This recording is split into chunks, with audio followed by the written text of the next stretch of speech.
What have you done, John? No, I'm live. We're live now. Hello, Yeah. everybody. Hello, everybody. This is the Brony UK YouTube channel. We are coming at you live for the very first time. I'm joined with my fellow co-host, Samboy. Hi, everyone. Welcome. I hope you enjoy. We've no idea what's going to happen, by the way. A live stream, they're very weird with us. So, leave us to do your sanity intact. Well done. Well, as long as we just stick to ponies, I don't think people are going to care. But anyway, so for the very first time, debuting on this channel, we are so happy to have this good friend of ours join us for the very first time live. We are joined by another fellow Brony and fellow good friend, Lawrence, aka Ataku Solo. Hello, everyone. Yes, hello. It's a real pleasure to finally be involved in this channel. I've been waiting for some time. So yes, I'd like to say before we begin a very big thank you to John and Sam for inviting me to join this live stream. And yep, so as today we are doing a special two-part episode review. Yeah, indeed. We are talking about the return of Harmony parts 1 and 2 of season 2 of MLP Friendship is Magic. So, which of you would like to start us off with their thoughts on the episodes, or should I say, let's just start off with part 1 first. We'll move on to part 2. So, what was your first thoughts of part 1 of the return of Harmony? Before we get on to ask, have you had the chance to rewatch the episodes today, Sam? It's all in here, mate. Yeah, I definitely. I mean, I remember the episodes anyway, but I mean, I haven't literally had no chance today to actually do it. But anyway, so I was going to watch it, but I can remember the episode really well anyway, so no worries. Well, I can remember it. The opening scene. The opening begins with the Q-Mark Crusaders on a field. QT Crusaders on a field trip, and then they're told about Discord, an ancient enemy, the Celestials, and that 1,000 years ago, Luna and her imprisoned him in the stone statue, and they start fighting over. What they think happened. Yes. Sweet. Yep. So, as far as I can remember off the top of my head, pretty much Tempest is joining me. Hello, Tempest. Anyway, right. So, pretty much this, as Lawrence says. Yeah, on a side note, I really need to bring one of my MLP plushies in here at some point, because that way I'll actually have one with me. You've got a cushion behind you. Rainbow. You've got Rainbow. Both my plushies are upstairs in my bedroom. You've got a cushion behind you. That'll work. Well, yeah, I do have an MLP cushion, and as well as some little mini Lunas. So yeah, I suppose we're good for the moment. Right. Okay. So let's get back on track here. So I know things get a bit wild when we're live, especially Sam can just. I'll be getting naked later. But we have to stick to the topic of ponies on this channel.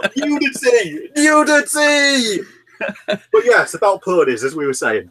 Right, so as Lawrence said, obviously the episode starts off pretty much with the Q-Mark Crusaders on a field trip, pretty much kind of thing, and they are pretty much shown the statue of Discord, which I'll say an exclamation, and they are pretty much told about who he was. He's the god of chaos, and pretty much how he became imprisoned in the statue because of the elements of harmony with Celestia. It's not explained like that, is it, mate? When it first starts, it's a field trip. Obviously they don't know what Discord is. Cheryl Lee tells the CMC that this is basically known as Discord. This is a representation of disharmony. He's been in stone for so long, but the only two beings that know who he is still are obviously Celestia and Luna. Everybody else just sees it as a statue. Yeah, exactly. But anyway, so long story short, we're not going to get too into every specific of the episode, but long story short, I think if I remember rightly, there's a bit of an argument between the Q-Mark Crusaders on the field trip, and that kind of that jealousy and that rage for the slight little second gets absorbed by Discord, and he breaks free of his statue stone prison. And then he basically wreaks havoc on Ponyville, and it's down to Twilight and the main six, well, specifically Twilight, and the main six to try and find the elements of harmony in order to, imprison him again. So that's pretty much the idea. And after the intro, of course, then we cut to Rainbow Dash, and she's chasing up a cotton candy or a candy floss cloud. Sweet. That works. Chocolate rain. Right, okay. Yeah, so milk chocolate, chocolate milk. I mean, just a weird in on that. I do specifically like the part in that episode where Pinkie Pie's like, just think about it. If Discord, we could in the words like it comes with chocolate rain, guys. Chocolate rain. She's just like excited that the clouds are made out of candy and chocolate rain, which is pretty awesome. But that's about the only good thing ever to come from a Discord world, anyway. That's the thing. Yeah, who wouldn't be happy about that? Who wouldn't be happy about a chocolate-coloured cloud? I'd be out there right cloud with a pitcher, a pint pitcher, and just filling it up with chocolate milk. Cheers, welcome. You destroyed the planet, but we get chocolate rain. That's a good enough comprehend for me. Chocolate rain, chocolate rain. About Discord, I mean, obviously, to put in part of the episode here, what I like about it is when he first shows up, what interests me is he's technically not a villain per se. What Discord is the mischievous kind of character. Exactly. He's basically like the MLP version of Loki. He's not a villain per se. Everything he does is just part of his nature. His mischievous spirit. He likes to do stuff like that. Yep. He's not necessarily evil. He's just following his natural nature because that's what he's meant to do. Yep. Well, that's right. I mean, he, like we said, he is the god of chaos, which is essentially what Loki goes by. So, but yeah, I mean, if you basically, let's just get down to the whole nitty gritty. So we'll start off with Lawrence. What was your thought specifically on the first part of the part two of the two-parter? Well, I'd say on the first part particularly. It's what's good is that during the scene when they go to the castle, obviously to find out what's going on, because they know the main six know something what's going on with the candy floss clouds. By the way, if anyone in America is watching this, the reason why we say candy floss and not cotton candy is because we're British. Yeah, and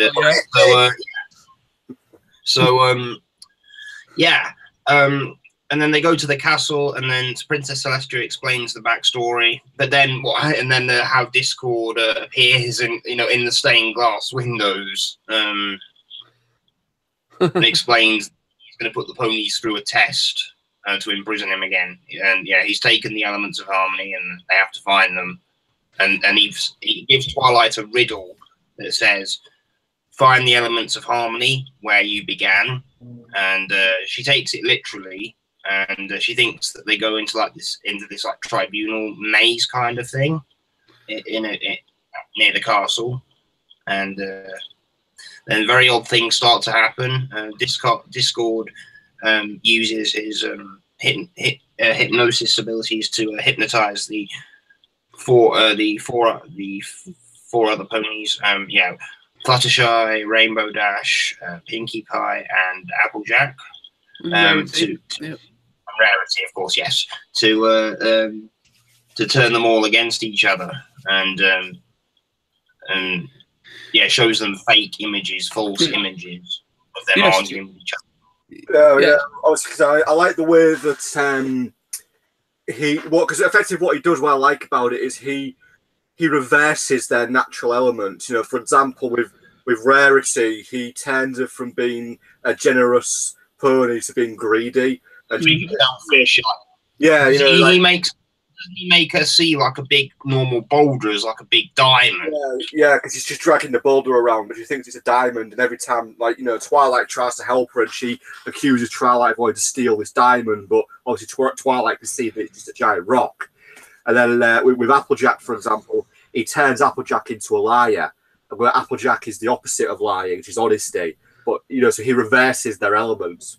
I mean, what's interesting on the note of that, obviously when Twilight eventually breaks and, you know, she goes grey and he breaks her, I'm surprised that her magic didn't leave her, because you'd think that he would reverse that and she'd lose her magic, which is the element of magic.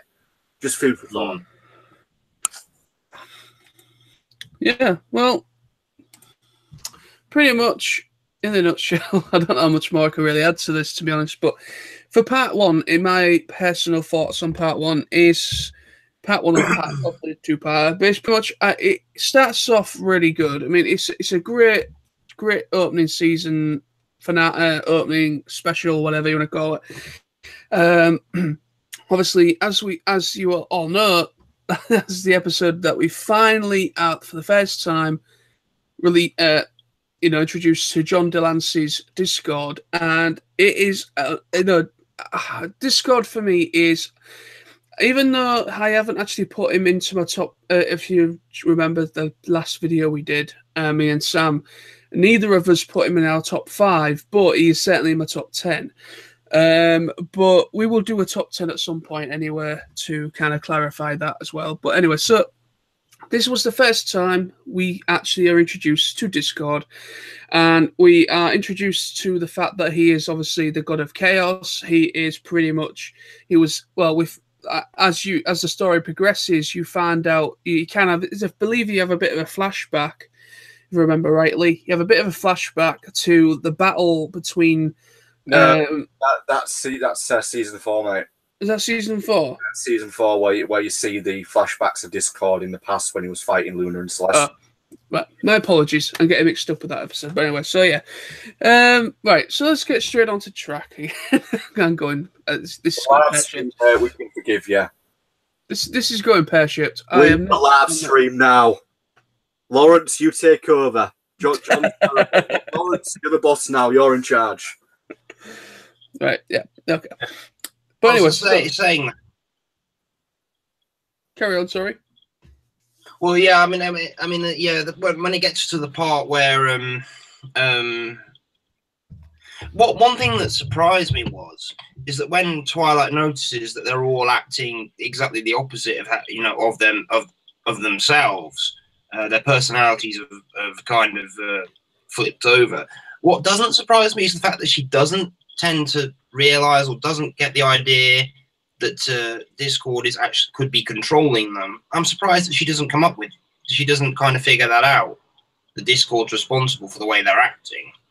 Well, she does eventually, but the way it kind of goes at the time, I mean, Twilight being Twilight, I mean, one of Twilight's biggest weaknesses that does actually play into this episode quite a bit is her iron will to never fail Celestia. And she's in that episode, it comes through in fruition, that because she focuses so much on that she can't see what's really going on, and that literally is a recurring thing with Twilight. That's her overall weakness. Well, Tempest says she doesn't like the episode because she wasn't in it. It didn't even exist. I know she didn't, but anyway. It wasn't even thought up. They didn't even pitch the film. Well, I suppose in the MLP universe, she could already have existed. But, probably would have. But I mean, from the film perspective, I don't think they even pitched the film idea until season 4, I believe. It was pretty early in. It was before Starlight Glimmer became a character. So at least a good season before it started production. It was season 3. It was just after season 3 finished that the film started being rumoured, and then season 4 confirmed the film was going to happen.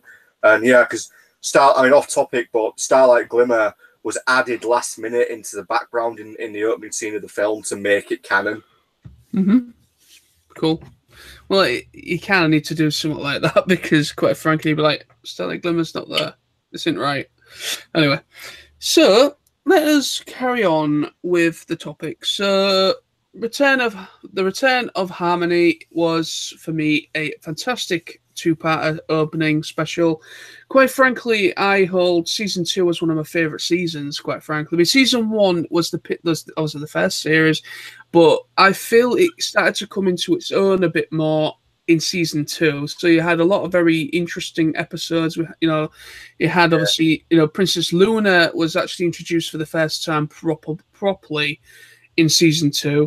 And obviously Discord as well. So two of a very, very popular pony character. Well, one pony, one not. Alicon or whatever.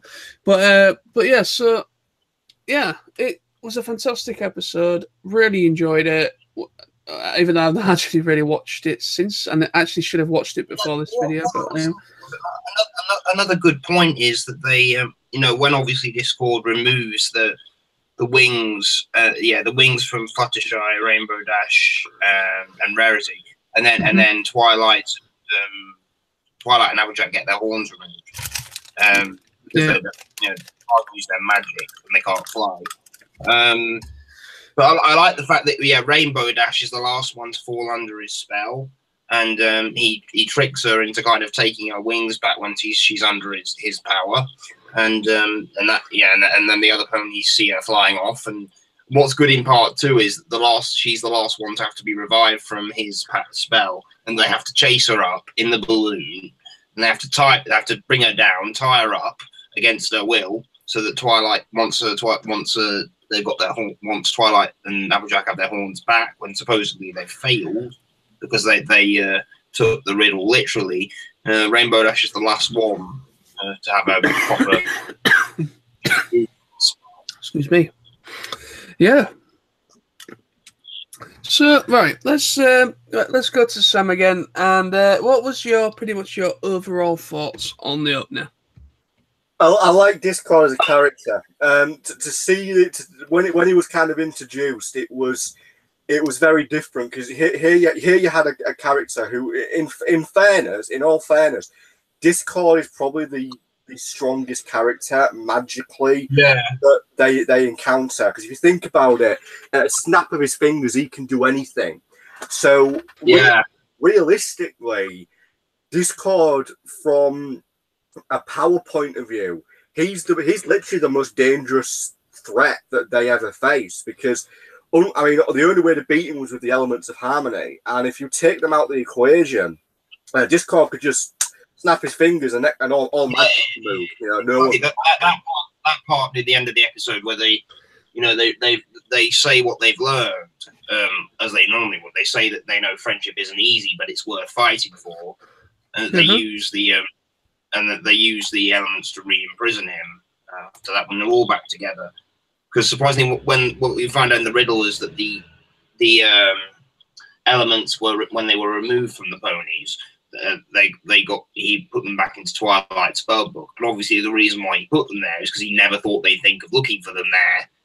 But then Twilight figures it out when she gets shown when he shows her the flashback of when he was telling, obviously when he was telling them of the challenge. Yeah, it's the thing with him, really. I mean, you know what I'd be interested in, because I know with Discord, he season 3 where he kind of like redeemed himself. I'd be interested in a sense to see, what is Discord's future role going to be, because I know that at one point, actually no, we'll talk about that because that's spoilers for you, Lawrence.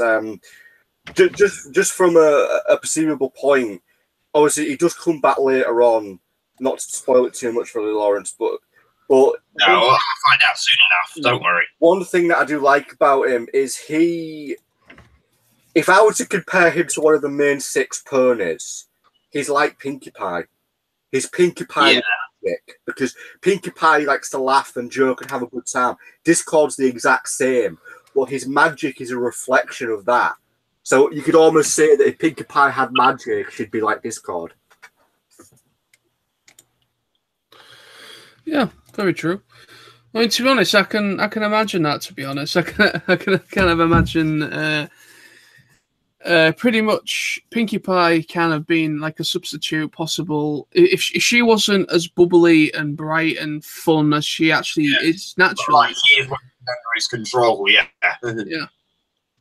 You know, because it's interesting with Pinkie of that if she was to somehow completely flip a lid somehow, like go completely crazy, that she hasn't a couple of times in the show, but completely go flip herself and she just does a complete soul reversal.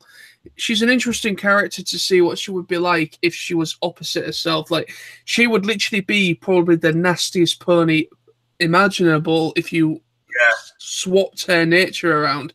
She would literally be what you would see is the Pinkamena, which is like torturing people and probably making cupcakes out of other ponies. I don't know, but anyway, yeah. So let's just try and basically the first part, two-parter of season 2, in a nutshell, for me, is it was a very enjoyable episode. Even though I kind of said this before, I'm kind of repeating myself, but anyway, I will progress. But it was a very interesting episode. Fantastic to finally be introduced to Discord. And what I love about the premise of this two-parter is pretty much, as Sam and Lawrence have both discussed just now, is that, you know, is pretty much, you see, obviously, like they said, like the reversal of each, except for Twilight, all the other of the main cast have their, you know, except for Twilight, have their you know, cutie marks and everything, and their nature kind of reversed. And it's very interesting to see kind of like Rainbow Dash not being loyal to her friends. That's very interesting to see because obviously she is loyalty. And then obviously it's interesting to see Applejack being a complete and utter don't give a shit about anyone else but myself kind of thing. So it's very interesting premise to see what would happen if it's kind of like very much putting Twilight in a position to think, right, these are my friends that I've known for, I don't know, obviously since season 1, so only for a year. Probably, just joking. But anyway, so these are kind of like my best friends. They are, you know, they are really great ponies, great alicorn, whatever. So really great bunch of friends. And then she witnesses in front of her very eyes them kind of becoming something very ugly and something that they are not.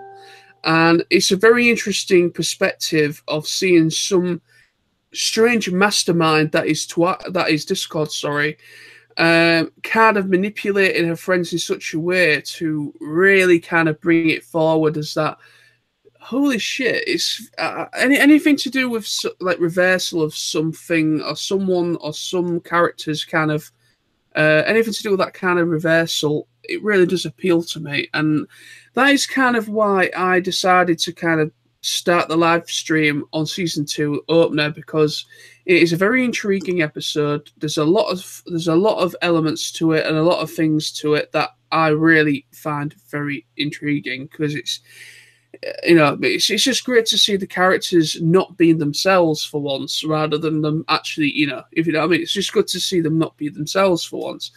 But it's just, you know, Discord is awesome. John Delancey is amazing. Yeah, I don't know what more I can really say about it, because literally I'm trying to remember what happened. Speaking of John Delancey, it's a good point you bring that up, John, because you see, when John Delancey, when he actually did Discord, when he did the very first appearance of Discord in season 2, well, obviously season 2 opening, he at the time he had no idea what the show was. Yeah, he didn't know that it was for My Little Pony. He had no idea. He didn't know a lot about Discord. All he really knew was that it was basically a lot like Q from Star Trek, who's obviously who John Delancey played in Star Trek. So, you know, he basically did his part, did the voice, did all that, you know, and he completely forgot about it. And then the story goes that a couple of days after the episode aired, his wife mentioned it to him and said, you know, do you remember a while ago you did that audition for that character? And he goes, yeah, vaguely. He goes, oh, well, it's a character from a kid's show called My Little Pony. It kind of went from there. From what I heard, John Delancey became a pretty big fan of the show from that. And obviously, Discord becomes a recurring character later on. And so Yeah, it's quite interesting how it formed with him as a character and fan of the show. Well, yeah, I mean, that goes for a lot of the cast, to be quite honest with you, because everybody is familiar with My Little Pony from like Gen 1 through to now. You know, it's a staple. Whether you followed it back then is a completely different matter. But what I mean is that it's been a staple series. It's been around for like over 30 years now. And it's just this phenomenal. Well, it's become more of a phenomenon now with Gen 4 because it's much more noticed by like a newer generation on this kind of the now generation. But it's very interesting that a lot of the cast, when they first kind of went towards it, they knew of My Little Pony because obviously they grew up with like maybe Gen 2, Gen 1, whatever, when they were younger. But when it comes to actually when they came to audition and when it came to kind of the fan base, like the Brony fan base, they were really hit for six when it came to, holy crap, I never thought this would lift off as it did. Obviously, it didn't start to lift off properly until season 3 had finished airing, and I believe it was kind of when because obviously it was originally going to finish at season 3. Because that's why season 3 is only 13 episodes. But then they all of a sudden, out of nowhere, this massive influx of views of like on TV of people watching it, and then all of a sudden it just erupted, and then that is why we've got 4, 5, 6, and 7, and now 8, and a 9th season coming out next year as well, and the movie. So pretty much it has become pretty awesome to see how much from those very early starts, like John Delancey, where he pretty much didn't really give it too much thought, and he pretty much kind of became a character. And John Delancey's Discord is literally, I think everybody loves his character. Every fan loves his character. Maybe one or two that probably doesn't, but that's each to their own. But it's just, you know. Well, I say that's the thing. I think the reason he's liked so much is because he's funny. You know, he's the type of character that even though he starts off as a villain, you can't hate him because he's just not the typical villain. He's not setting out to conquer Equestria. He's just setting out to do what he does because that's his nature. But his nature is more comedy than anything else. Exactly. I think when he first comes back after he kind of officially is kind of redeemed, he feels quite unappreciated, doesn't he? He's not because of his his history of the trouble he's caused.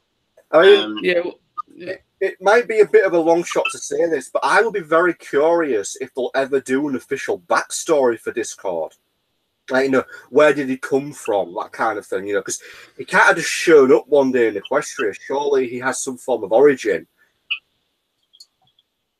He will have some sort of origin. I mean, he'd have to come from he has to come from some sort of spiritual plane, or he is a part of some sort of like a race of beings that are pretty much like godlike, kind of like obviously Discord is a very strange character because he's what you could call homunculi, really, couldn't you? Because he's kind of like that's different creatures. Yeah, good point. Actually. Yeah, because he's pretty much kind of what you could call a homunculi because he's a mixture of a horse, dragon, pony, griffin, all sorts of different things in one. So it's almost as if could he have been created by someone with magic ability, and he's pretty much run amok, and he's become this like just this very silly,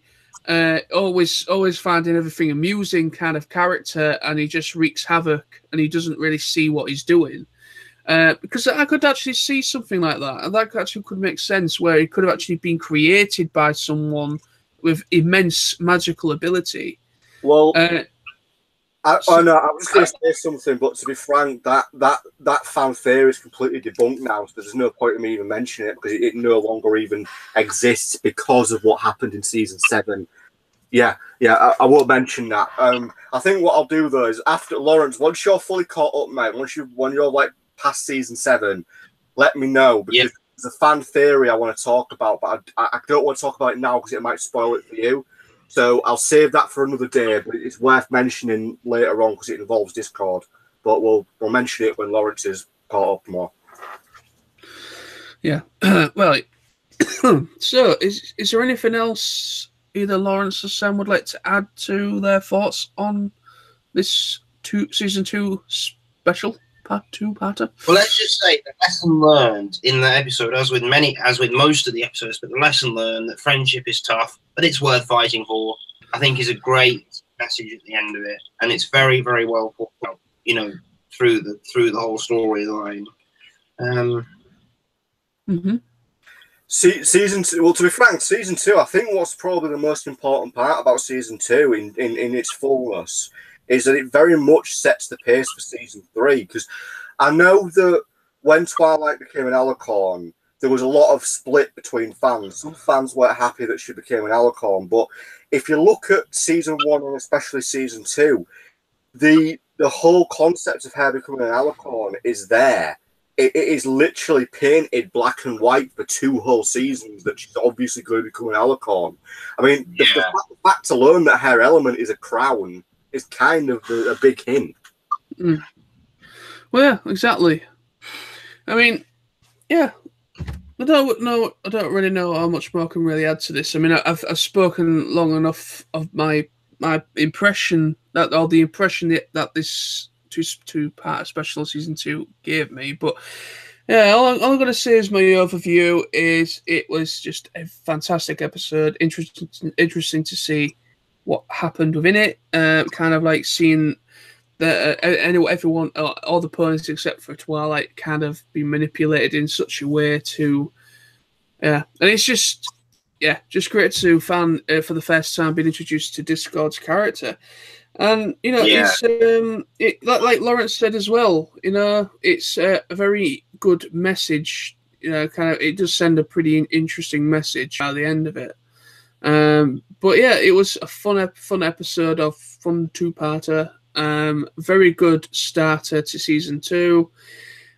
Lots of different things within there to kind of talk about. But I mean, we could talk about lots of stuff with this 2-parter, but quite frankly, I wish you had a bit more time, and I wish I kind of watched the episodes to kind of see what happened because I kind of ballsed up this feed a little bit. I do apologize. But anyway, so do you want to move on and talk about other pony stuff, or do you want to kind of just stick to the 2-parter? So we can move on about other stuff, right? No reason why not. Well, let's stick to ponies, but let's just talk other random stuff. Anyone else? Let's talk about we do our fan fictions topic. Fan fictions, okay. Well, yeah, I can pretty much talk. Have you had a chance to add to yours yet? Not recently. I do want to. I haven't done anything today because I was out most of the day, but I'll no doubt try and tackle it this weekend of bank holiday since I'm not back at work till Tuesday now. But yeah, I will try and get on to it. I mean, in regards to fan fictions, one of the things about the community that I've noticed is dark fan fictions are actually very popular. People tend to really like the dark ones. And out of interest, Lawrence, have you read any fan fictions at all? Not any no, I haven't. I've heard 1 or 2 things about some of them, but I haven't had a chance to read any. Have you heard of Cupcakes? I've heard it, yes. Yeah, I bet you have. Like every single fan of the franchise has probably heard of it at least once or twice. It's if you're not easily queased, mate, if you've got a strong stomach and you don't, get easily shuddered, then I'd recommend it. It's a type of fan fiction which will make your skin crawl a little bit. Oh, right. Yeah. I think Lawrence has thought, okay, I'm going to leave now, and I'm not leaving. I think Lawrence has left the Brony community forever.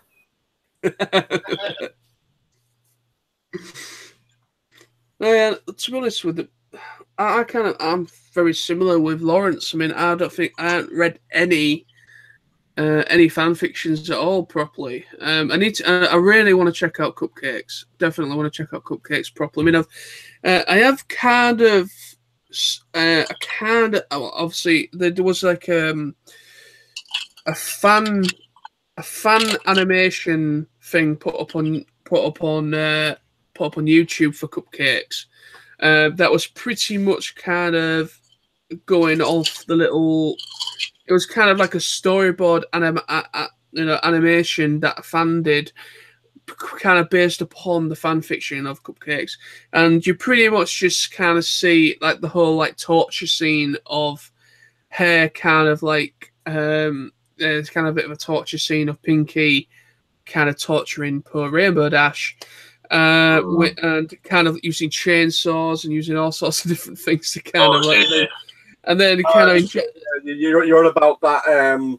It's kind of inspired by it, but it's not Cupcakes, is it? You're on about that really weird fan-based animation, the one where Spike basically is Stoner and Pink. No, not about that. No, not about that one. That was. Yeah, that one. Yeah, I can't remember what that one's called. It's not that one. It's it's an actual one that was based upon the actual Cupcakes comic book, but it was mainly kind of portraying the torture scene of Pinky torturing Rainbow Dash, and it's pretty much. I don't know if it was on YouTube. I don't know if it still is, but I found it pretty much just on the net with a simple Google search. But I am it does tickle my fancy because I do like horror. I like psychological horror. I like body horror. I like anything to do with that kind of thing. So I think it'd be something I'd definitely like to check out eventually. But I mean, like I say, when it comes to my own fan fiction, I haven't actually wrote any more to it for about at least 2 weeks. So I need to kind of. I keep saying this when I've got time, but I don't seem to have time at the moment.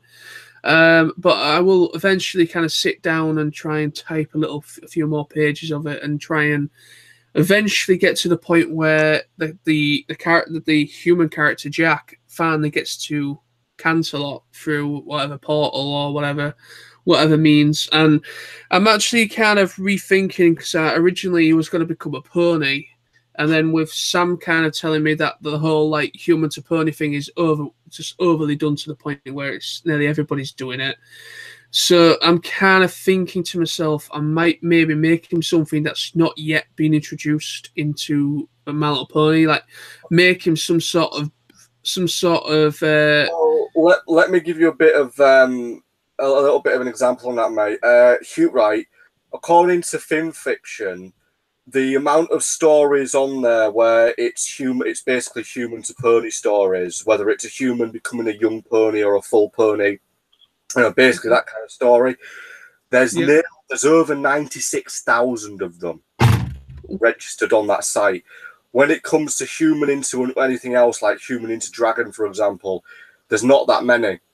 I said it's a very popular genre, but it's advised to go into something that's not as popular or has done much, because I think that would draw attention. Yeah, well, yeah, I mean that's what I want to try and avoid, because, like I say, I don't really know what has been done, what hasn't been done, and I mean, literally reading has never really been my forte specifically, and kind of checking like Film Fiction, which is a massive like database of all sorts of different stuff, from stuff that's kind of a bit kinky for those people that are a bit, that way. And then you've got stuff that's about kind of like horror based, and you've got fantasy based, and you've got like original characters. So pretty much Jack is going to be my original character, because obviously, but I want to kind of, I'm thinking, I don't know whether to make him a dragon, because essentially there's already quite a few dragons in My Little Pony at the moment. Obviously, you've got Ember, you've got Princess. What's the name? The one that came to season 8. You should know, Sam. Are you referring to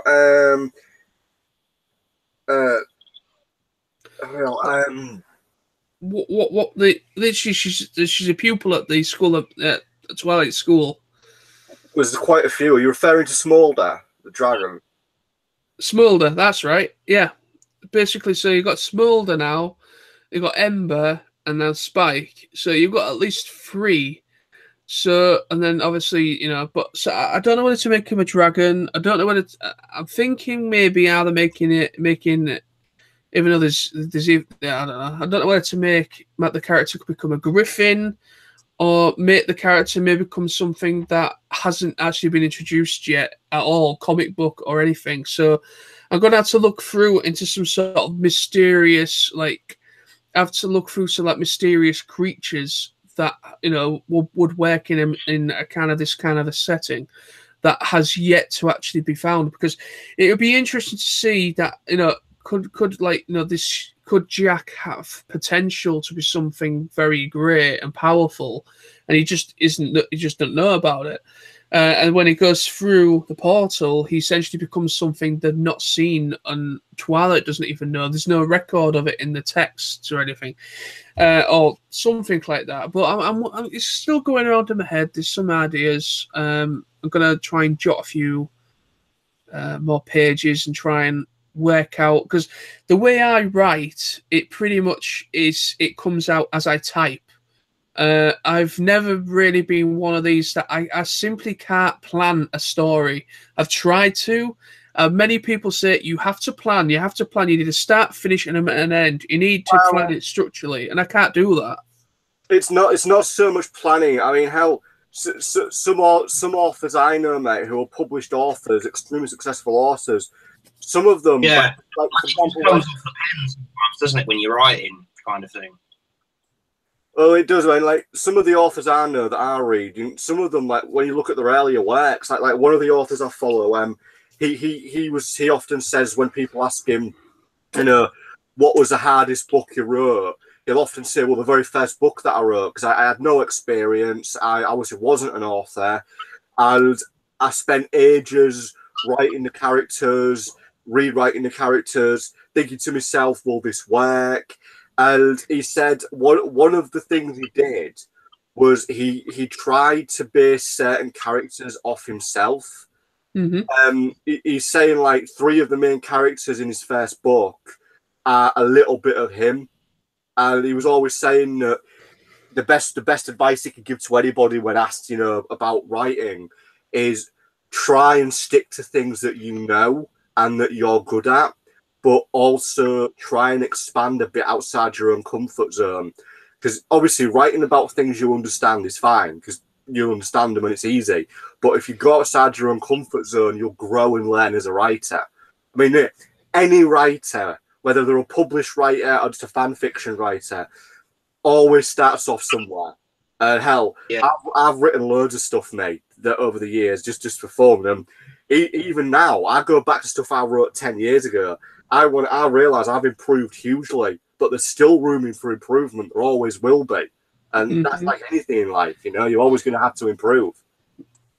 Well, that's just it. I mean, you could be a professional at anything, but at the end of the day, you're still learning. Yeah, exactly. I mean, well, to be honest, sorry. Well, shying away from the topic of ponies for a minute, I've taken this step into to progressive black music is learning to be a DJ, and I'm doing so much practicing at that because I've got the equipment for it and software for it. Any spare half an hour to an hour I get, I'll just load up the stuff and do it. I mean, as we speak, I've just decided to get my fan fiction up, and while I'm talking to you guys, I'm adding to it.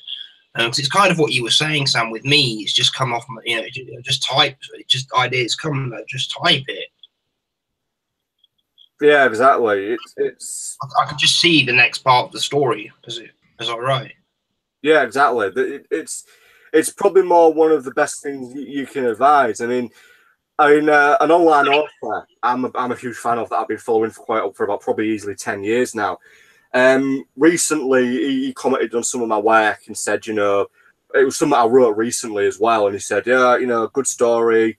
There were a few, he said, you know, I'd advise maybe proofreading, but the errors I've seen are only very minor. I said, oh, thanks a lot. I appreciate your feedback. I'm a fan of your work, so on and so forth. And recently, I jotted down on a website I'm a member of some of the writing projects that I want to try and start this year. And the same writer responded to it and basically said, looking forward to these projects. They sound interesting. Bit of advice. Well, that's good, yeah. He said, a bit of advice to me. He said, just remember, any goal you set can become an issue. He said, don't try and stick to your goals. If you need to branch out, but don't try and stick to a target. If you need more time to write, take the time. Don't worry about, trying to get it out all in one day. So, message from that, just take your time with something, don't rush it. Well, that's it. I mean, when you rush something to try and get it out, it comes over as just that. It comes over rushed, comes over a little bit, you didn't really take care and attention of what you're trying to do, what you're trying to say, kind of characters and settings and all that kind of stuff that you have to take into consideration. So with me, like I say, I never plan. I start something, but I can never finish it. Because I have a short attention span, as Sam knows. I have a short attention span, and that is mainly down to my learning difficulties. It's kind of a part of it. So it's pretty much kind of. I need to try and I need to really concentrate on something that I need to do, or want to try and do. I mean, it is kind of, you could kind of call it a mini goal, but I'm not going to make it a goal because I try to stay away from the whole goal thing because they never really seem to work out for me. But I would love to actually complete and finalize and completely do an entire story, finally complete an entire one, and then just go through it, proofread it, make sure it reads nice, and then finally upload it to wherever. Because I've started off some really interesting stories, and I've kind of like surprised myself of how I've kind of made that character and how it's come over, and I'm kind of like, oh, I kind of like how this is going, and then I get what you call writer. Then I kind of get what you call writer's block. Yeah. I was thinking, have you guys got titles for your fan fictions? Your MLP ones? Sorry, I haven't. What was that, Lawrence? I didn't quite hear you there, mate. Have I got a title for your fan fiction? Yeah. I have a title for one of my fan fictions. The new one that I've got some basic draft on. I haven't got a title for that yet. I don't know if you remember, about 2-ish weeks ago, I read a bit of one of my fan fictions on a live stream. That one's called that one has a title. It's called The White Alicorn. That's the only name I've got at the moment. I've got a title for my one. The one I'm currently doing. It's called Solar's Reign. And the Solar is the fictional character that I'm adding in, who's the potential villain. She's like the evil pony that's taken over the alternate Equestria.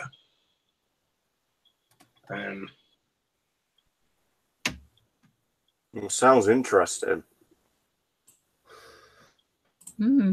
Does. I need to try and get some artwork done for her. I want to try and see if I can get someone to draw her up for me and give someone the details of what she's to look like. My only advice on that, I'm no real expert, but you just look around. DeviantArt's a great place. If you're looking for commission work on there, there's just loads of people within the pony community that'll do it. Yeah, because I'm not an artist, I can't draw anything.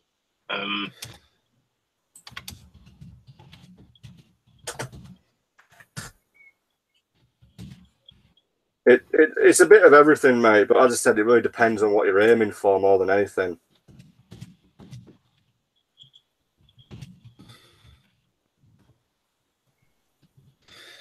The thing is, when it comes to writing, you just simply need to write what you enjoy.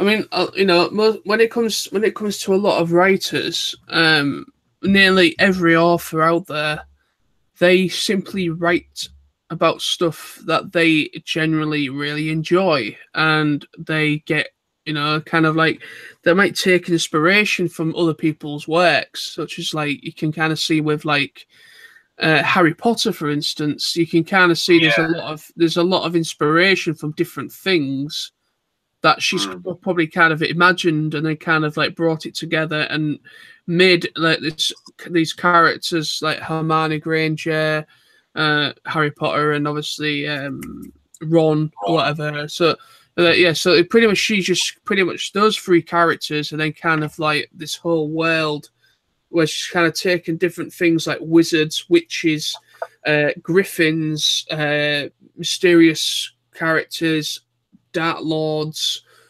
dark wizards, all this kind of thing, and taking all these different things that people have done for a long time in storytelling, taking these inspirations and then just molded it and made it probably one of the biggest book franchises in the world. But to be honest, I mean, I think I will say I think Harry Potter's a bit overrated, to be quite honest. I mean, each to their own. If you enjoy Harry Potter, fine, I have no problems with that. But I generally think that do you like it, John? I'm not a massive fan. I'm not a massive fan of Harry Potter. I mean, I've seen practically, I've seen all the films. I think I went to see the first one at cinema, or the first two at cinema. And then I think after that, I didn't bother. I kind of just like think maybe that watched them on TV later on, kind of like when ITV kind of like do their Harry Potter themed weeks, where they're kind of like every night or every weekend there was a Harry Potter film on. But yeah, it's I mean, I've just never really been a fan of Harry Potter. But anyway, so this is a pony thing. We're not talking about Harry Potter. Well, anyway, so let's just say about this one. I don't know about Lawrence. I don't know if he's actually heard many actual musical Bronies out there. So I'm going to start off with Sam because I know he does, but he has some of them. But what do you think about the imagination, Sam, of the Brony music, the music artists that within the fandom? It's interesting that such a show like MLP has created such a musical fan base. I mean, the music on the Brony side ranges from everything, really. It ranges from rock to metal to classic music to just like people just doing, very multicultural. Very multicultural. Yeah, exactly. It's very much its own thing. And it's great to see because, again, MLP has its own aspect, and part of that is the music and songs, and it inspires people to write their own music for the show. I mean, one of my personal favourite MLP musicians is Prince Whatever. He's like more like heavy rock, but he's really good, and a lot of his music is inspired by the characters and events. Like he did a song which is based off Tyrek and the Twilight's battle that Twilight has with Tyrek. And there's another song that's all about the Wonderbolts. It's just nice to know that there is that kind of content out there, and it really shows what the community is all about.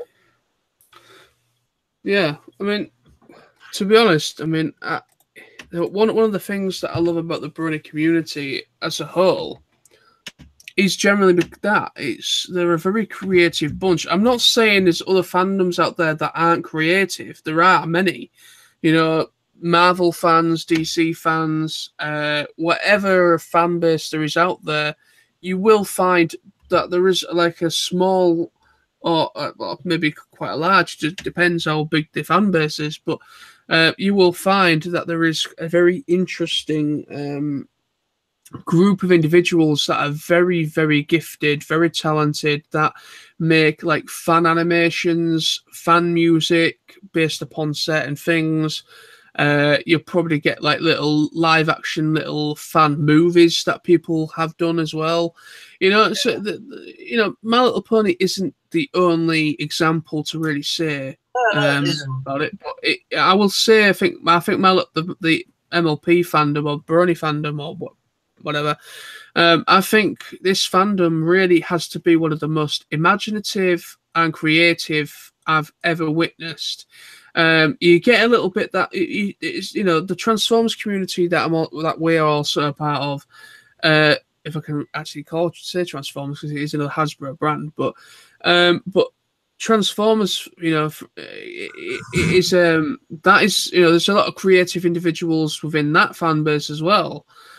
But I think the main thing with me, why I finally kind of accepted the point of me being a Brony, is not because I watched the show, it's just because I've just become so. Sorry? The impact and the impact of the whole franchise that it's had on people, and it's a franchise that's really bringing lots of different people together, isn't it? Exactly. It's linking barriers, linking bridges with a lot of interesting things. There's a lot of there's a lot of imagination. There's kind of like parodies where they kind of brought like Batman and different like characters of like Meet My Little Pony, like little parody comedies. You've got the whole, you've also got like people like Black Griffin, who is actually a voice actor now, but he is mainly well known for being a Brony music artist. But he also works with his brother, who is also a producer, like a DJ producer type thing. So they pretty much work together to kind of create these original. Some of them are kind of like, they're pretty much a cover of a song that's already out. But majority of Black Griffin, I recommend Black Griffin to you, Lawrence, if you've not seen any of his stuff yet. But Black Griffin Black Griffin is amazing. He's got a great vocal. His vocal range is amazing. And he also his best friends with Michelle Creeber, and Michelle Creeber does the voice of Apple Bloom, and the voice actress that does Sweetie Belle as well, and she's it's Ian James Corlette's daughter. I've forgotten her name now. But yeah, so yeah, when it comes to musical artists, for me, it's just the music. Some of the music doesn't really bother me, especially kind of the dancier, like drum and bass. That kind of music I've kind of grown out of, and I don't really listen to that kind of stuff anymore. But I do like the rock/metal kind of musical artists that kind of do My Little Pony kind of metal versions of certain songs, where they kind of like a prime example of that would be Prince Whatever. Prince Whatever, he is pretty much everything except for I think one song is all rock and metal, and it's just pretty much kind of like taking a character specifically, because a lot of his stuff are, he has done like actual covers of songs that have been in the show, but he does a lot of like original songs where it's pretty much just talking about a specific character, which is very interesting. So like there's a couple where it's talking about Twilight. There's a song called Frailty, I think it's called Frailty. Yeah. Which is a song specifically about Twilight overcoming pretty much with the fight with Tyrek, I believe. So it's pretty much kind of about the battle with her and Tyrek. And then you've got one about Rainbow Dash, which is pretty much talking about the Wonderbolts and kind of like soaring high and being free. And then you've got one sort of a bit more serious, got more of a serious message, where there's a character, I've forgotten her name, Sam probably might remember her, but there's a pony who was a friend of hers, a friend of Twilight's before she went to Ponyville, and you see her in one episode.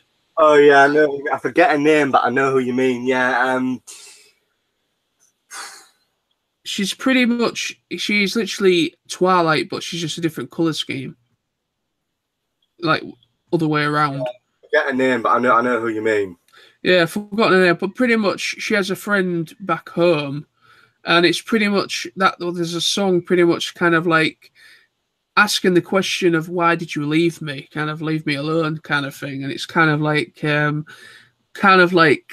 hair character, it's very interesting. You got some very creative individuals within the fandom, and I mean, I would like to contribute, mainly when it comes to my art. I'd like to contribute and kind of get better at my drawing and my artwork, and kind of like maybe contribute or maybe help out doing commissions for people and that with like their YouTube channels, so they can kind of do like, if I get to the point where I can maybe do commissions, so they can kind of like use my artwork for maybe music videos or something like that, like a lot of them do.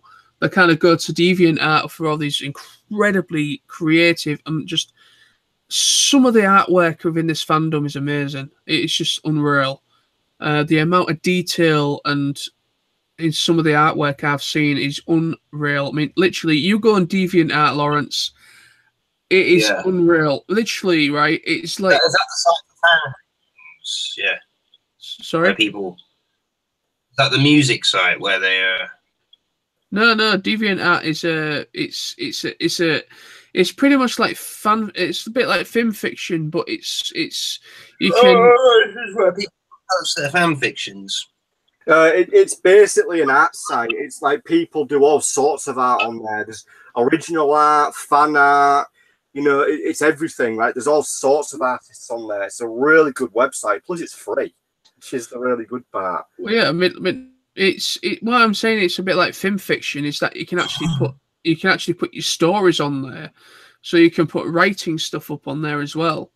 So it's a bit like film fiction in a way, where you can kind of anything, doesn't matter what it is, you can put it up on there. You can even put little what you call flash animations on there as well. So if you do like little animation, comic book animations, you can put them up on there. No idea how that works, but you can. But yeah, it's a good DeviantArt. I do recommend it. It's a good website, and it's just, if you go on the main page, I will guarantee you will see dozens, if not thousands or hundreds of brand new uploaded, Brony, whatever artworks. Yeah, it's quite cool. But when it for me within the community, it has. Yeah, but with me in the community, it has to be the art side and the music side is what's really intriguing me, and then obviously the show itself is brilliant. It's like there's nothing on the TV at the moment. I mean, the only other stuff that I do enjoy watching is regular show and Adventure Time. They're literally the only two cartoons at the moment, cartoon shows at the moment, that I actually enjoy. And sadly, regular show finished last year, and Adventure Time is finishing this year. So those two shows that I did actually enjoy are both finished or finishing. And it's one of those things, is that we're left in a rut now of what's going to come next. There's only My Little Pony for me that is keeping my love for cartoons alive, because all the good stuff that I grew up with has pretty much died out, or it just doesn't get shown anymore, which is a shame. I mean, I still wish that the Cartoon Network would redo Boomerang on Sky. Yeah, that'd be good. Because pretty much Boomerang, when it first came on, because obviously if you remember the history of Cartoon Network, it used to be pretty much Hanna-Barbera. It was Hanna-Barbera Productions, and then pretty much the guy the guy at the time is probably but pretty much the main big guy at the time that owned Time Warner, one of the literally the guy who owned Warner Brothers. He then purchased or bought out Hanna-Barbera and then renamed it Cartoon Network, and that is why Boomerang was conceived, if you can call it that. Pretty much that's why they kind of came up with about Boomerang, in order to kind of have a dedicated channel for all their Hanna-Barbera cartoons, such as like, you know, They're a really good channel. it used to be. Now it's crap. It's still on, but now it pretty much the only stuff it shows is stuff that's probably about 3 or 4 years old, and it's all like Garfield, like the CGI Garfield series, which is terrible. And then you've got like shit stuff that was probably on back in like the early thousands that is completely doesn't make any sense to be on there now. But I remember seeing on Twitter, I think it was a really well-known voice actor. I think might have been Rob Paulson actually, and Rob Paulson actually wanted to actually started a petition to try and get Cartoon Network to make Boomerang as it used to be, to kind of show all the great stuff, like obviously like the original Looney Tunes, Animaniacs, anything Warner Brothers produced, as well as Cartoon Network stuff, which is like past Hanna-Barbera and so on. Which I'm really hoping that they consider that, because Boomerang back when I was a kid was the only way to kind of check out the classic stuff that what Hanna-Barbera produced, like Scooby-Doo and Wacky Races and Captain Caveman and so on, Flintstones and Jetsons and so on. It's a shame, really. I understand. What's the name of the school in the Equestria Girls universe? Canterlot High. Canterlot High, yeah, Canterlot. I'm going to throw in a little reference to that in my fan fiction. It's always good to reference things, right? So it's one of the main things about any fan fiction is worth referencing. I mean, right, what I'm going to say here, I do not mean any disrespect here, Lawrence, but obviously it goes without saying, don't rush it, because the way I look at fan fictions is there's 3 types of fan fiction. There are really well thought out fan fictions, around 25, 30 chapters long, that are brilliant. There are one-shots which are like a single chapter of maybe, say, 20 pages. And then there are fan fictions which don't make any sense, are very quickly written, and generally don't have any real heart to them. I know everybody's got their own writing style, but I always feel like, you know, even if you're just writing a fan fiction, you've got to put a bit of effort into it. You've got to make it count. Because if you don't, then, you know, you're not obviously loving the franchise enough if you don't want to make what you're writing as good as you want it to be. Yeah.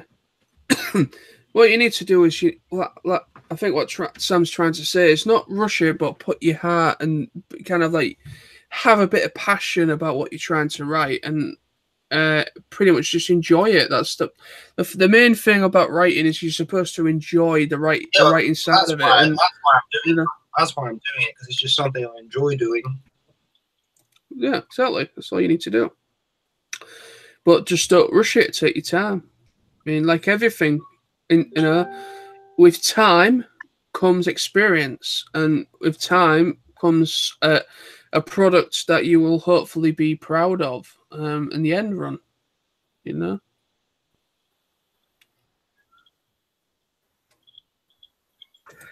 It's like the thing. I mean, one of the things about MLP that the fan fiction you've got to take into account, right, which is actually worth mentioning, as far as I'm aware, it's the only fan base that has its own specific site for fan fictions. I'm not aware of any other fan base that has their own specific website for fan fictions, and the MLP one is very well designed.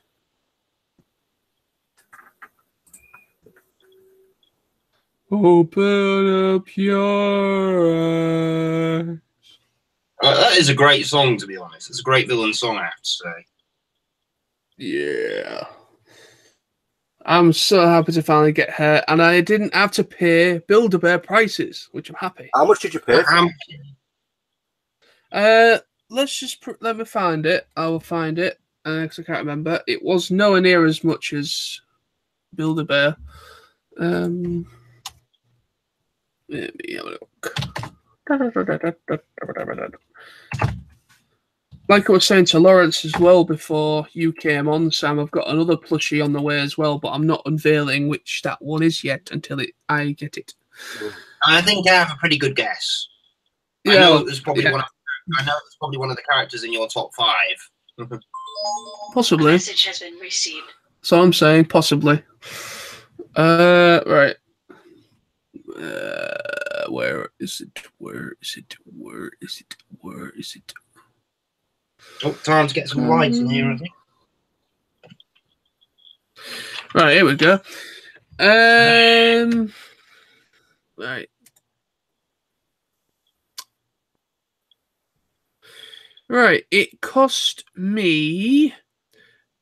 It was on bids, so the winning bid was £9.50, and postage was £3.95. So that would have been about, say, nearly £14.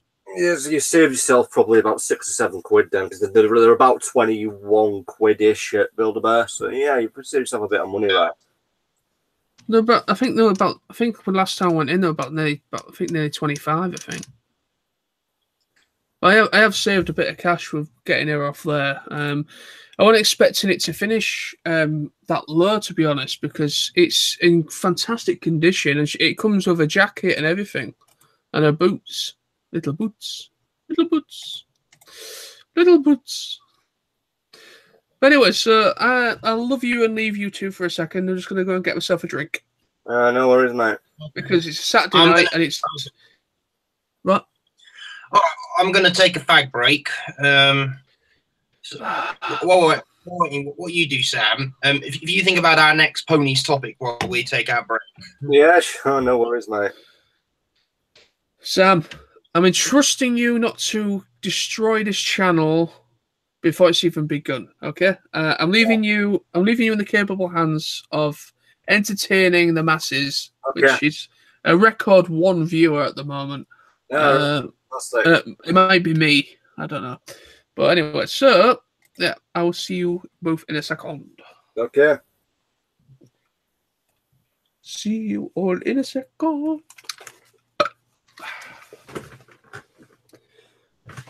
What was that, Tempest? You think Sam's a gay boy? Oh, yeah, I agree with that one. Tempest is quite an interesting character. Right.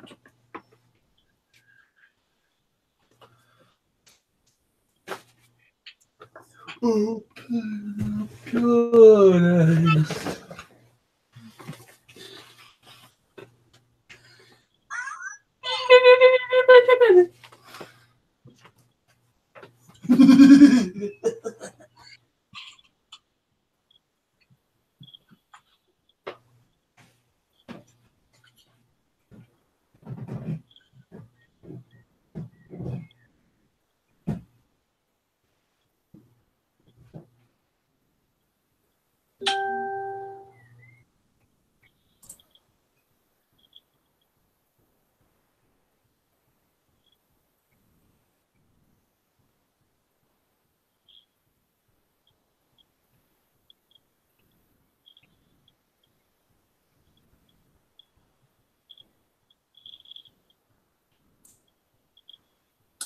Well, it's just me.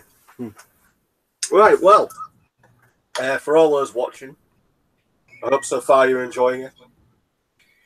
But yeah, I just want to say that, you know, I'm glad that the Brony fan base exists. I'm glad that that whole thing's there for people, because it's very much a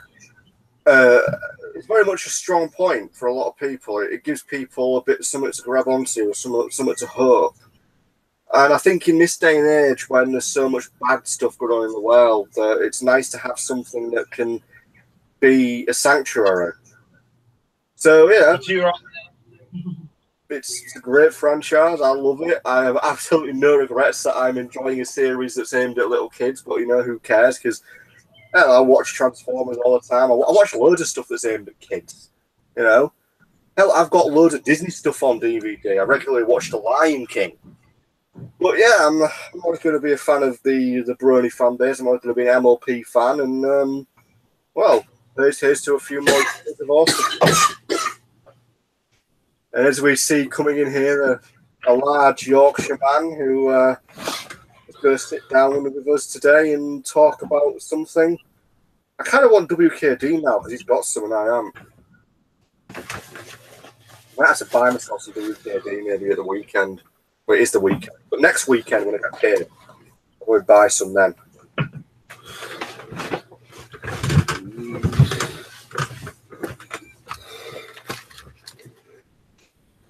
I'm back. As I was saying, the guy called John Knowles is such an idiot. He has no idea that really he is an idiot and he's so big. Oh, John, you're back. I didn't see you there, mate. We were just talking about the finer points of MLP, and you know, we weren't at any point insulting you for having a large head at all.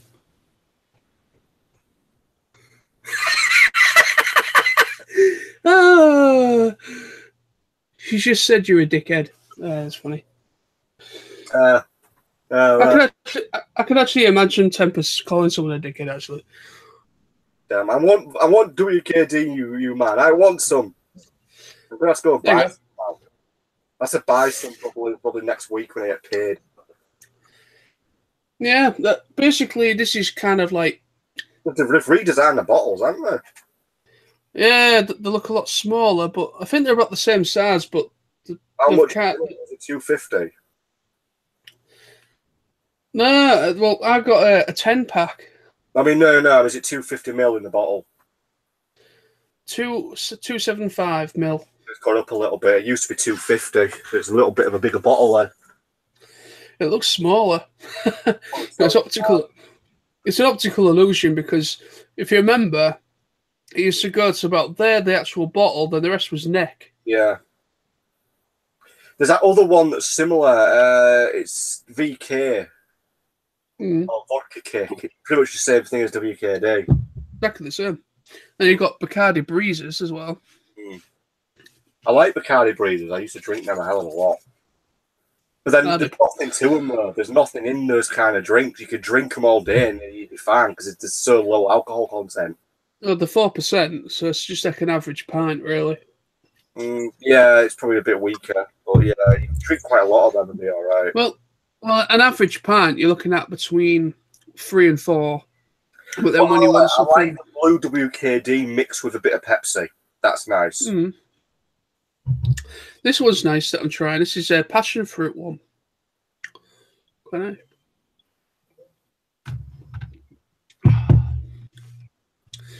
So, what topic would you like to talk now, Pony-wise? Bear with me. I'm going to see if I could find any information on this particular topic. I mean, it might be a bit early, but it's worth a look.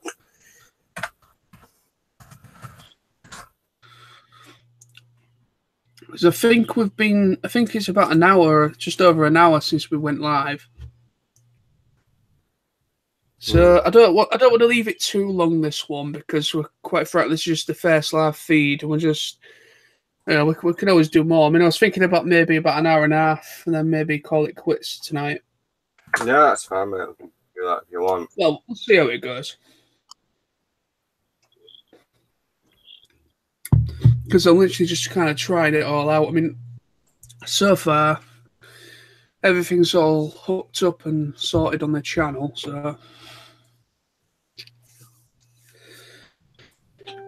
One thing I will say, as Sam searches, by all means, obviously, once this is all not live anymore, so you can just view it at your own pleasure, please, tell your friends, tell anybody that are fellow fans of Bronies, of the people that follow the show yourselves. If you've got any friends that you know, please forward our channel or the videos that you watch or have seen, forward them to other people, and it'd be great to kind of try and get a bit of a fan base ourselves going. I mean, there are. Right, I just want to point this out because we're on an MLP live stream. I just want to point this out. So, Do you remember me saying a while ago that the Japan are doing a series of figures based off MLP? Yep. Right. I was just having a look into that. There's no new updates yet because it was only really announced about 3 months ago. So I think it's probably going to be another few months till they're released. But right, I'm just on the Facebook page for the announcement, and a lot of people are kicking off saying it's a waste. I can't believe they're going to be doing the MLP franchise, so on and so forth. Now, let me point something out. There's an interesting thing here. Someone's saying, I completely disagree with this because clearly they're obviously not a Brony, and what they're saying here is completely wrong. I disagree with this full stop. So this is what they're saying. So people are saying, what a waste, can't believe they're doing this, so on and so forth. And then one person is saying, this would have really pissed me off if this was still 2012 or 2016. But at least the MLP fandom is mostly dead now. No, it isn't. It is nowhere near dead. I mean, if it were mostly dead now, I don't think the BronyCon wouldn't be as big as it is. You wouldn't have all the Brony musicians. You wouldn't have all the fan projects. You wouldn't have all the fan fictions. It's still a huge thing. It's nowhere near dead. No, it's not. I mean, I think what that's stemming from is that there was quite an influx of fans that seemed to kind of just leave. And we don't know what the circumstances was. We don't know if there's kind of like a 1% that have kind of been a little bit offish with other fans that, you know, are trying to make content, you know, just kind of like commenting and saying horrible things, and, you know, kind of like, you know, I don't know. I mean, there was something, I think, that Maluminous, who's another YouTuber, Brony YouTuber, I think he hit up on something in a video he did, I think, last year. Either last year or earlier this year. And he was pretty much talking about kind of some not so nice individuals within the community, and we don't know if that may be a fairly little, a kind of a number of fans have just kind of up and left the fandom. But yeah, in many ways, more and more fans come in, don't they, with the new projects and new merchandise that to come be into honest. Well, yeah, I mean, to be honest, the MLP movie has pretty much caused kind of like what you could say a second coming, kind of like a delayed fans that have probably haven't been watching it since like as much as me and Sam have. I mean, I think me and Sam have been, well, I think I've been watching it myself for the past 3-4 years properly. But yeah, it's there's a problem. I mean, to be honest, I don't care. I mean, that person was probably just an arsehole anyway. That's coming in there. You're always going to get the haters on any franchise. You're going to get the haters. You know, there's not a lot you can really do about it apart from just go with it. But you're always going to get haters, mate. It's a fact. Of course you are. Of course you are. You're always going to, especially when it comes to the internet, you're always going to get some troll or some individuals that are like, ugh. Well, it's like, I mean, there were things I used to like that I don't like anymore. Not so much geeky things. I tend to stay with geeky things. Sometimes I go off some stuff, then come back to it. But then again, I'm always checking stuff out, rewatching stuff and that. Yeah. You know, things like shows here in the UK, like these reality shows like X Factor and Britain's Got Talent. I used to watch them and really enjoy them. But since they've become so fake and just so staged, I can't watch them anymore. Yeah. So you ask me, I think these days, the X Factor and that, it's a waste of airing time. And I think the audience for those shows is now. Because the public is now more and more aware of just how fake it is. Yeah, but yeah, it doesn't stop them from watching it. That's the problem. I mean, that essentially X Factor and all that stuff, it's what you call reality TV. You know, it's pretty much following these wannabe future singers and musical artists that want to make a name for themselves. It's Simon Cowell's reality. That's what it is. Exactly. Mm. Because I mean, I called it, right. I'm not psychic. I could be a bit psychic. I don't know, but I kind of called it before it even went up on the news. I was kind of like, my mum used to watch it. My mum used to like X Factor and Britain's Got Talent and stuff like that. And I remember watching an episode, and it was at the end, and they were kind of waiting for the vote to see who goes through to the next round or something. And I was kind of like, yeah, okay, I can see what's going on here. He's got somebody in his ear that's pretty much saying, right, apparently when it kind of got like exploded, at the time when it all exploded, saying that it's all fake and everything, all I'm gonna say is I called it.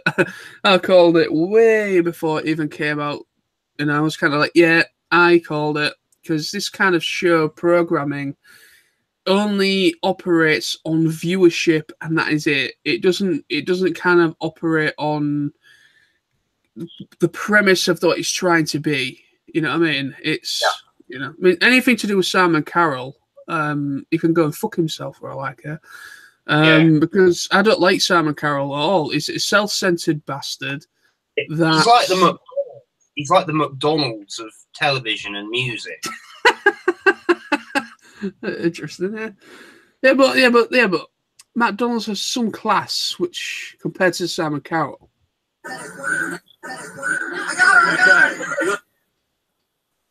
Hey, oi! No music in the stream. The thing is with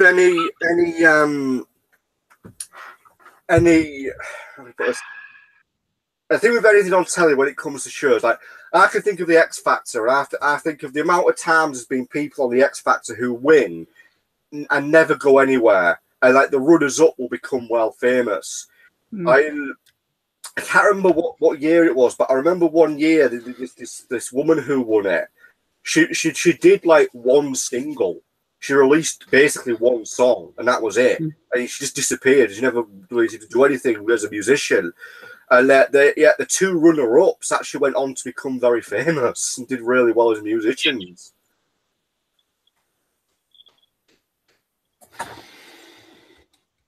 Well, that's the thing. That's how I kind of called. There was something not quite right with the show. I mean, it's kind of like the actual winner barely actually got anywhere, but yeah, any like the second or third, like the second or third runner-ups or whatever, they actually went further with their careers. And yeah, that happens a lot. Yeah, it does. Unfortunately. Well, anyway, so let's move on to something else. Do you want to talk? What would you like to talk about, Lawrence, within the pony thing? Have anything come to mind? No. One thing. I'm just looking forward to watching the rest of the series. I'm looking forward, obviously, to the next two movies that are planned. Okay. Well, to be honest, the thing. I know. Reading some of the I've picked up a few of the comics. So. Oh yeah. I need to pick up some comics as well at some point if I can help. If I can. Don't mind me. I've only got a big bottle of Wicked right in front of your face, Sam. Oh, they're nice. Oh, that's nice. I'm going to. I think my favourite flavour is the Iron Brew one. I like the Iron Brew flavoured one. The Iron Brew's all right. I prefer the other flavours. I love the blue one. Blue one's nice.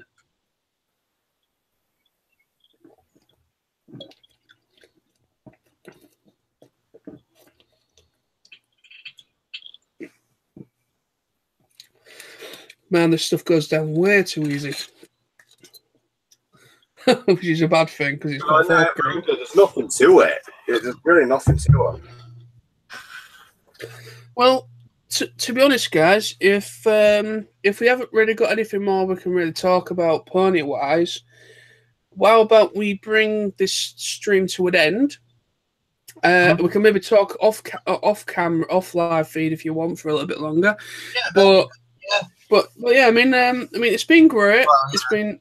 We've done everything. We've said everything we can say on the 2 parts, haven't we? Really, and we've discussed some other stuff. And yeah, I mean, obviously, I'm looking forward to see what merchandise comes out. Yeah, you agree with that, Ray?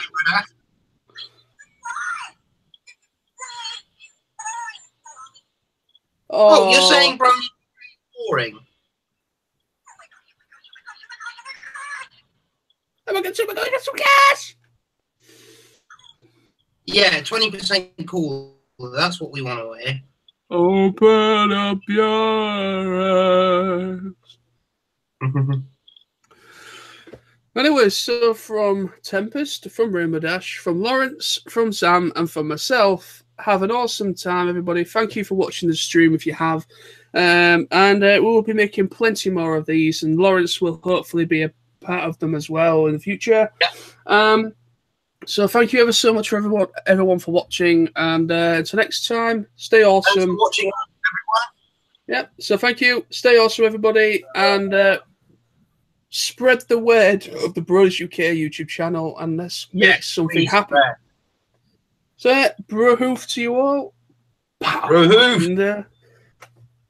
And, bye-bye for now. I'm just burping up the drink I've just drank. Bye-bye.